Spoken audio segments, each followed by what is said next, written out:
مطلب اس کے جو ریمیشن ایک ورڈ ہم استعمال کرتے ہیں. بالکل ایسے ہی ہے, بالکل ایسے ہی ہے. کبھی کبھی اس کے سمٹمز سیویئر بھی ہو جاتے ہیں, شدید ہو جاتے ہیں. بعض اوقات بہت سارا ٹائم ایسا بھی گزرتا ہے پیشنٹ کا, پیشنٹ کہتا ہے لو جی میں ٹھیک ہو گیا ہوں, حالانکہ وہ ٹھیک نہیں ہوا ہوتا, وہ ریلیپس ہوتے ہیں, اونچ نیچ اس میں آتی ہے. تو اس کی بھی ملٹیپل ریزنز ہے, اس میں ویدر کا بھی افیکٹ ہے, اس میں آپ کی سردیوں میں زیادہ ہوتی ہے. بالکل سردیوں میں زیادہ ہوتا ہے, اور آپ کی ڈیلی لائف پہ بھی ڈپینڈ کرتا ہے کہ آپ کی جو فزیکل ایکٹیویٹی ہے وہ کیا ہے. تو وہ اس میں کچھ فیکٹرز بھی ایسے ہیں جو اس کو بڑھا سکتے ہیں. فرض کریں ایک پیشنٹ اب ٹھیک فیل کر رہا ہے نا, تو اس کو اچانک پھر وہ مسئلہ ہونا شروع ہو جاتا ہے, پین بڑھنا شروع ہو جاتا ہے, تو وہ کیا کوئی ایسے فیکٹرز بھی ہیں جو اس کو بڑھا سکتے ہیں یا ہم جن سے بچ سکتے ہیں؟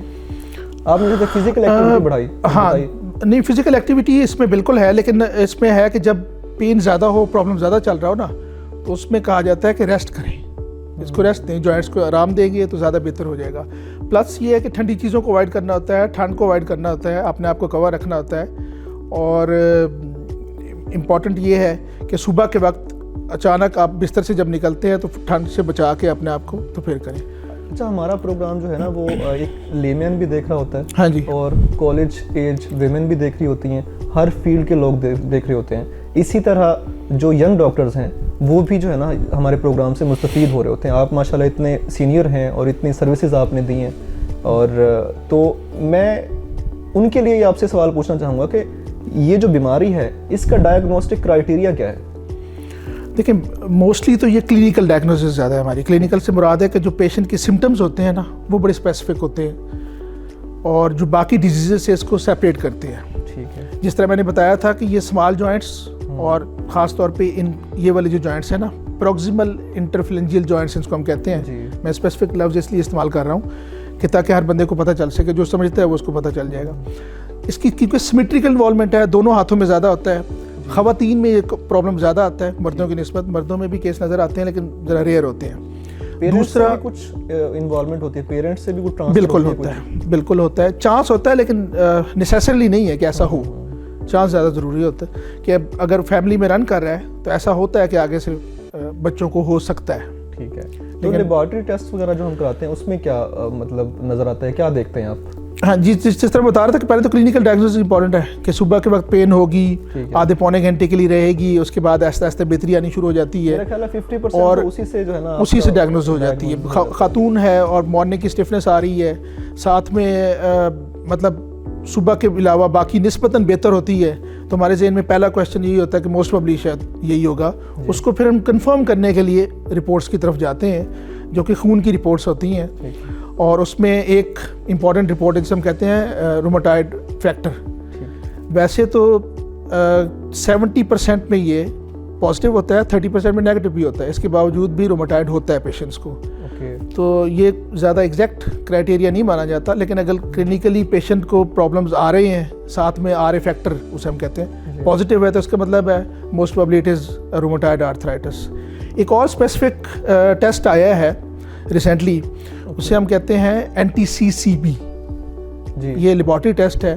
یہ بیسیکلی جو ڈیزیز ہوتی ہے نا اس کے خلاف اینٹی باڈیز بنتی ہیں جسم کے اندر, تو اس کو پک کرتے ہیں, اور یہ اسپیسیفک ٹیسٹ ہے.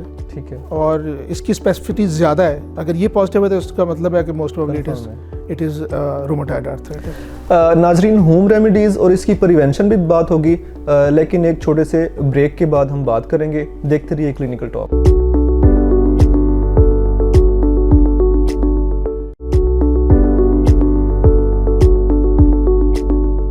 ویلکم بیک ناظرین. ہوم ریمیڈیز اور پریونشن کے لیے سر کے پاس دوبارہ چلتے ہیں اور سر سے بات کرتے ہیں. جہاں تک پریونشن کا تعلق ہے, جس طرح میں پہلے عرض کر رہا تھا نا کہ ایز سچ تو پریونشن نہیں ہے اس کی. فیملی میں رن کرتی ہے, ڈیزیزز انہیریڈیٹری ہے اور آٹو امیون ہے, مطلب you can't avoid the things. لیکن یہ ضرور ہے کہ کچھ ایسے فیکٹر ضرور ہوتی ہیں جن کو ہم اوائڈ کر سکتے ہیں.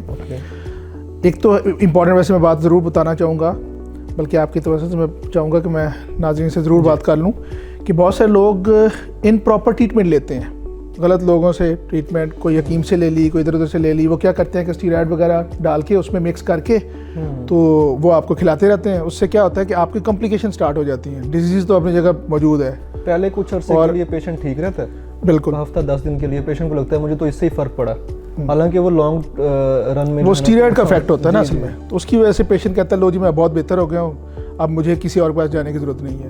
لیکن اس کی پھر کمپلیکیشن ظاہر ہے آنی شروع ہو جاتی ہیں, آپ کے گردے فیل ہو جاتے ہیں, بہت سارے پیشنٹس رپورٹ ہوتے ہیں. تو اس لیے بہتر ہے کہ پراپر ڈاکٹر ڈھونڈ کے پراپر طریقے سے اس کا علاج کروایا جائے, یہ اس کا بہتر حل ہے. اب سر ہم اس کو جو ہم نے ڈیوائڈ کیا تھا دو حصوں میں, اوسٹیو آرتھرائٹس کی طرف چلتے ہیں, کیونکہ ریومیٹائڈ آرتھرائٹس جو ہے وہ تھوڑا سا ڈفرینٹ ہے اوسٹیو آرتھرائٹس سے. تو اوسٹیو آرتھرائٹس میں کیا سائن سمٹمز ہوتے ہیں اور ریومیٹائڈ آرتھرائٹس سے کیسے یہ ڈفرینٹ ہے, یہ ذرا بتائیے گا ناظرین کو. بالکل ٹھیک. دیکھیں یہ بھی ظاہر جوائنٹ کا پرابلم ہے, اوسٹیو آرتھرائٹس بھی. رومیٹائڈ میں کیونکہ بہت ساری میڈیسنز دی جاتی ہیں اور وہ اسپیسیفک میڈیسنز ہیں جو ہم صرف ان پیشنٹس میں دی جاتی ہیں. اور جہاں تک اوسٹیو آرتھرائٹس کا تعلق ہے, یہ بیسیکلی کسی بھی جوائنٹ کو انوالو کر سکتی ہے, اور اس کا جو مین ہے وہ ہمارے نیز, گھٹنوں میں زیادہ پرابلم نظر آتا ہے. اس کے کئی فیکٹرز ہیں, لیکن وہ تھا نا کیونکہ رومیٹائڈ کی میں نے بات کی تھی کہ اسپیسیفک جوائنٹس ہیں کچھ جو اسمال جوائنٹس ہیں, ان میں زیادہ انوالومنٹ ہوتی ہے. آٹو امیون ہے, یہ آٹو امیون نہیں ہے, اس کے کچھ فیکٹر ضرور ہیں جس کی وجہ سے اس میں چانس زیادہ ہو جاتا ہے. تو ادروائز یہ کسی بھی جوائنٹ کو افیکٹ کر سکتا ہے. کون سے فیکٹرز ہیں, کازز کیا ہیں, کیوں ہوتا ہے یہ؟ اس میں ہو جاتا ہے سر؟ نہیں, ایک تو ہے دیکھیں جب اوور ویٹ ہوں گے نا, وزن آپ کا زیادہ ہوگا تو ہمارے جوائنٹس کے اوپر دباؤ پریشر بڑھے گا, خاص طور پہ ہمارے جو گھٹنے ہیں نا ان کے اوپر بہت زیادہ افیکٹ پڑتا ہے, وہ ایک فیکٹر ہے. پھر اگر آپ کا بیٹھ کے کرنے والا سلسلہ زیادہ ہے, کام ایسے کرتے ہیں جس میں مثلا ہمارے جو ڈرائیور حضرات ہیں جو لانگ ڈسٹینس ڈرائیور ہیں نا, ان میں یہ پرابلم بہت زیادہ نظر آتا ہے. گھٹنے کے حوالے سے نیز میں اوسٹیو آرتھرائٹس کا زیادہ آتا ہے. یا کچھ ایسے فیکٹرز ہیں جس طرح لانگ سٹینڈنگ پہ بھی ویسے نظر آتا ہے ہمیں. جو پولیس والے ہوتے ہیں یا بینکرز زیادہ بیٹھتے ہیں تو ان کو بھی ظاہر فرق پڑتا ہے. بالکل آکوپیشن کا بتا رہے ہیں کہ اس سے فرق پڑتا ہے. بالکل وہ فیکٹرز ہیں جی, فیکٹرز. اور یہ ظاہر وہ فیکٹرز ہیں جن کو ہم اوائڈ کر سکتے ہیں, اگر ہمیں پتہ ہو, تھوڑا سا آئیڈیا ہو نا, تو پھر ہم اس کو اوائڈ کر سکتے ہیں. تو اس کے علاوہ جس طرح موٹاپا وغیرہ ہے, وہ بھی اس میں کچھ ان کی انوالومنٹ ہے؟ بالکل ہے. جس طرح میں بتا رہا تھا کہ موٹاپے کی وجہ سے کیا ہے کہ ویٹ زیادہ ہے, گھٹنوں پہ دباؤ, پریشر بڑھے گا تو وہ جوائنٹ جلدی خراب ہو جائیں گے. بلکہ میں ایک اچھی سی مثال دیتا ہوں اپنے پیشنٹس کے بھی, میں اکثر بات کرتا ہوتا ہوں کہ دیکھیے اللہ نے ہمارے جو گھٹنے بنائے ہیں وہ بنائے ہیں مہران کے, گاڑی کے, اور ہم نے اوپر بنا لی ہے پورے کا پورا ٹرک. تو وہ ٹرک جو ہے نا وہ گھٹنے وہ نہیں, مہران والے جو ٹائر ہیں نا وہ نہیں چل سکتے. تو یا تو ٹرک کو ٹالیں یا پھر مہران کے وہ چینج کر لیں. تو بہتر ہے کہ ہم موٹاپے کو کنٹرول کر لیں تو بہتر ہوگا. بڑی اچھی مثال دی آپ نے سر. ہم فردر اس سے بات کریں گے. اچھا, کوئی ایج وغیرہ اس کی کس ایج میں ہوتا ہے؟ جس طرح میں جو پہلے سوال ریومیٹائڈ آرتھرائٹس گنٹھیا کے حوالے سے کیے تھے نا, اب اوسٹیو آرتھرائٹس کے حوالے سے کروں گا. ہم شارٹ جو ہے نا آنسر آپ سے لے کے, تو تاکہ ناظرین زیادہ سے زیادہ اس کو بالکل دیکھیں. اوسٹیو آرتھرائٹس کی بھی ایج کوئی نہیں ہے ویسے تو, لیکن آفٹر دی ایج آف 40 اس کا چانس زیادہ ضرور ہوتا ہے. ظاہر جب فیکٹرز انوالو ہوں گے تو وہ کچھ عرصے کے بعد ہی اپنے سمٹمز دکھائیں گے نا وہ, تو اس میں ہے. ہاں, یہ ایک چیز اور میں بتاتا چلوں کہ اگر خدا نخواستہ کوئی پرانی انجری ہوئی ہے نا, اس کی وجہ سے بھی آرتھرائٹس ہو سکتا ہے. اسپورٹس انجری جیسے ہو گئی. بالکل, وہ پھر ارلی ایج میں آ جاتا ہے. ٹھیک ہے کہ اگر کوئی ایسا فریکچر ہوا تھا جو جوائنٹ کو انوالو کر رہا تھا, پراپر ٹریٹمنٹ نہیں لی, تو جوائنٹ اس سے خراب ہوگا تو پھر آرتھرائٹس میں چلا جائے گا پیشنٹ. لیکن اس کا چانس عام طور پہ اولڈ ایج میں زیادہ ہوتا ہے ویسے. ٹھیک ہے. جب لیکن ہو کسی بھی ایج میں ہوتا ہے, جس کو اس میں پنجابی زبان میں کہتے ہیں کہ جناب گوڈیاں دا پانی ختم ہو گیا. بالکل ہے جی, یہی والی بیماری ہوتی ہے. بالکل ہے جی. تو اس کا کس طرح ڈائگنوز کرتے ہیں سر؟ ڈائگنوسس ایک تو ظاہر کلینکل پیشنٹس سے آپ ڈیٹیل لیں گے, ہسٹری لیتے ہیں, ایگزامینیشن آپ کرتے ہیں, اس میں جوائنٹس میں سویلنگ ہوتی ہے, لیکن سویلنگ اتنی مارک نہیں ہوتی جس طرح ہم نے رومیٹائڈ میں بات کی تھی نا. اور موسٹ جو امپورٹنٹ ہے وہ ہے کہ مارننگ اسٹفنس اس میں نہیں ہوتی. ہاں, ایک چیز ہے اسے ہم کہتے ہیں ریسٹنگ پین. ریسٹنگ پین سے مراد ہے مثلاً گھٹنے کے جو پیشنٹس ہوں گے نا جن کو نیز کا پرابلم ہے, نیز کا اوسٹیو آرتھرائٹس ہے, وہ کوئی آدھا پونا گھنٹہ اگر بیٹھنے پڑ جاتا ہے نا, بیٹھے ہیں اس کے بعد کھڑے ہونے پہ ان کو پین ہوتی ہے, 2-4 منٹ 5 منٹ لگیں گے, پھر آہستہ آہستہ وہ بہتر ہونا چاہیے. اسے ہم کہتے ہیں ریسٹنگ پین. یہ اوسٹیو آرتھرائٹس میں بڑی کامن ہے. تو یہ بھی ایک ڈفرینشیٹنگ فیچر ہے جو اس سے اس کو دونوں کو ڈفرینشیٹ کرتی ہے. بالکل ایسے. باقی ہم لوگ اس میں پرٹیکولر لیبس ٹیسٹ تو کوئی نہیں ہے اوسٹیو میں. ہاں, ایکس رے بڑا ڈائگنوسٹک ہوتا ہے. ٹھیک ہے. اس میں جوائنٹ اسپیس کم ہو جاتی ہے. ایک چیز ہوتی ہے کہ چونچے سی نکل جاتی ہیں اس کے ہڈیوں کی,